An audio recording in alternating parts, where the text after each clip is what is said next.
Hello and welcome to Tenor Banjo from Scratch Lesson 2.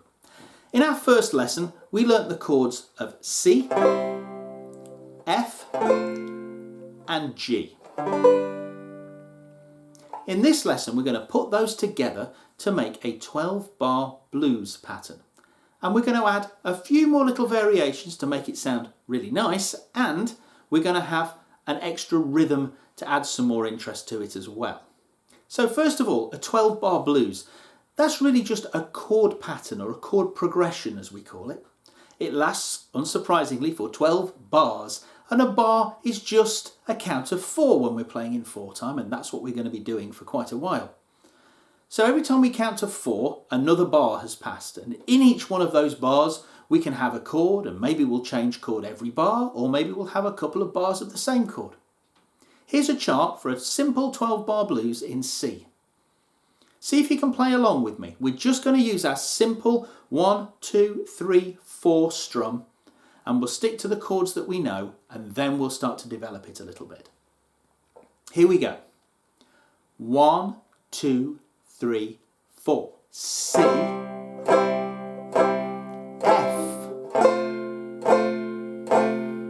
C,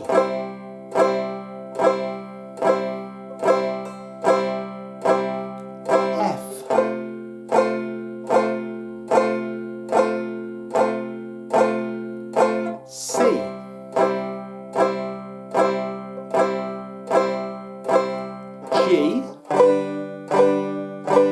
F, C.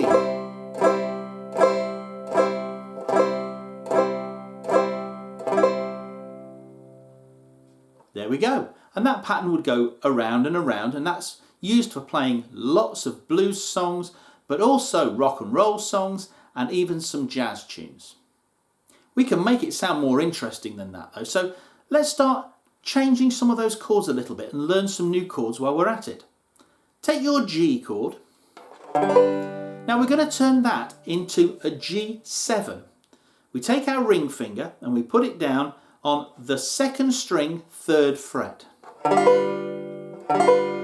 Now that isn't a G major anymore, that's now a G7, and a 7th chord has an element of tension in it that really likes to resolve. When we release that tension we call it resolving, and it wants to resolve back to C. It really feels nice to go from that chord where we set up a bit of tension back to the C.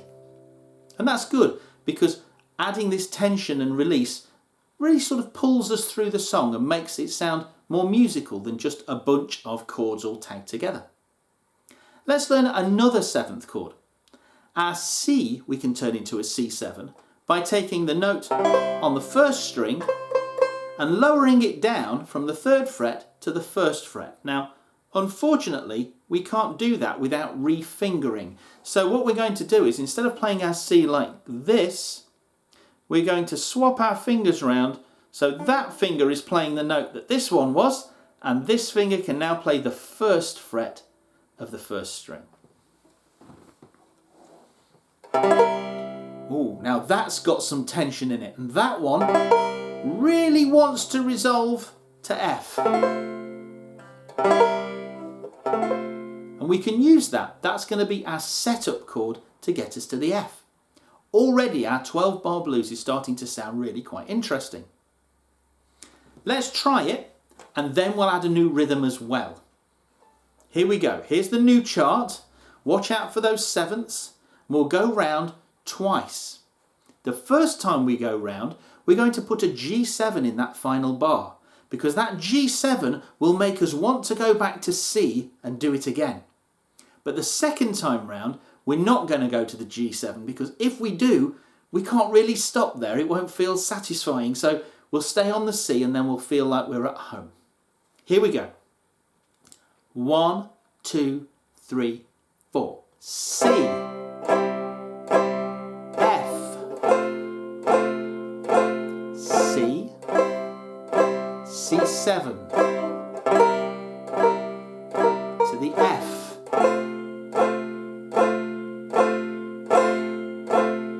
back to C, G7, F, and C. Here's the G7, so we can go round again. C, F,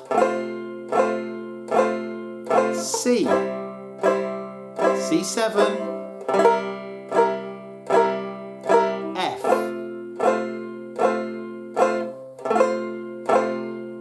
back to C,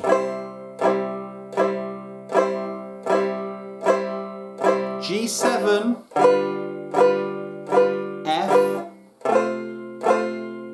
C, and this time we stay on C because we want to stop.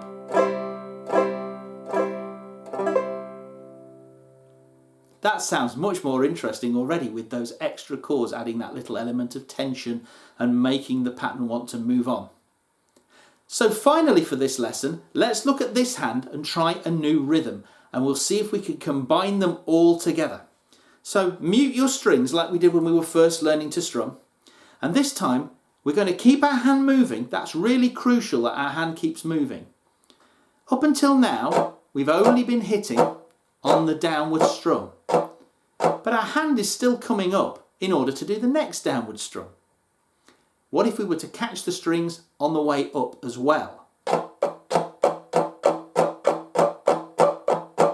Now you have to be really loose with your wrist, but also don't grip your pick too tight. If you do, this will happen. I'm catching it with my pick. It doesn't want to come up. There's something you've really got to avoid here. It's very tempting to do this to try and help your pick go over the strings. But really, you can't strum a rhythm whilst you're doing this. What you actually need to do is keep your hand swinging, but keep that grip on your pick not too tight so that it can actually wobble a little bit in between your fingers. You'll find the point where you start to drop it, and also the point where you catch the strings, and you just have to really get used to finding the spot in between those where you can strum upwards without losing your pick or catching on the strings. We're not going to play all of the downs and ups, we're going to play this rhythm. For each bar we will go 1, 2, 3 and 4 and. 1, 2, 3 and 4 and. So just get used to going down, down, down, up, down, up. 1, 2, 3 and 4 and. Now if we do that, it'll sound a bit more interesting, but it might also sound a little bit square for a blues song.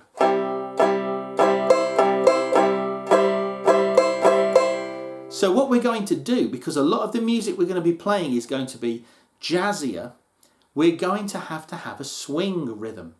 And all that means is we make our ands, our upstrokes, a little bit lazy, a little bit late. So instead of going down, up, down, up, down, up, down, up, we go down, up, down, up, down, up, down, bum, bum, bum, bum, bum, bum, like a heartbeat. So see if you can do that. And 1, and 2, and 3, and 4. There's a little pause of your hand at the bottom before it comes up again.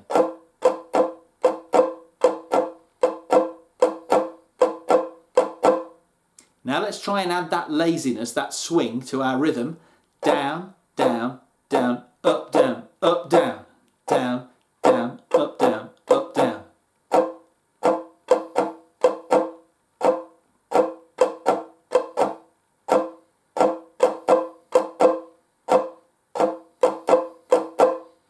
It's going to take a little bit of getting used to. You've got to stay nice and relaxed, nice and loose.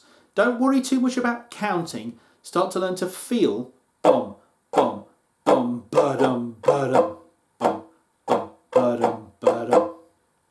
Now we're going to try and put all of those things together. That's a lot of stuff to do, so it's going to take a few goes. But if to begin with you want to forget that rhythm and just get used to the chord changes, go ahead. If you want to try this rhythm but it's too much when you're adding those extra chords, just stick to the C's, F's and G's we had before and ignore those sevenths. It will still work. And then you can concentrate on this. But when we get them all together, eventually it should sound like this. So have a go and see if you can join in with me. 1, 2, 3, 4.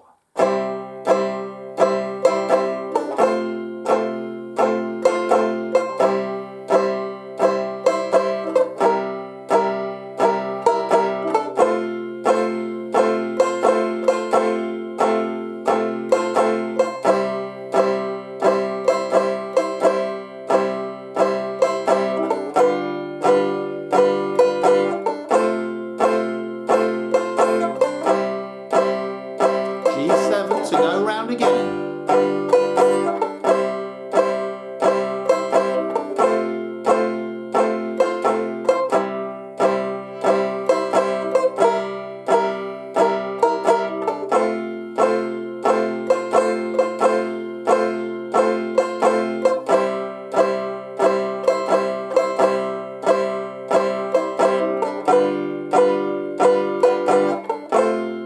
This time stay on the C.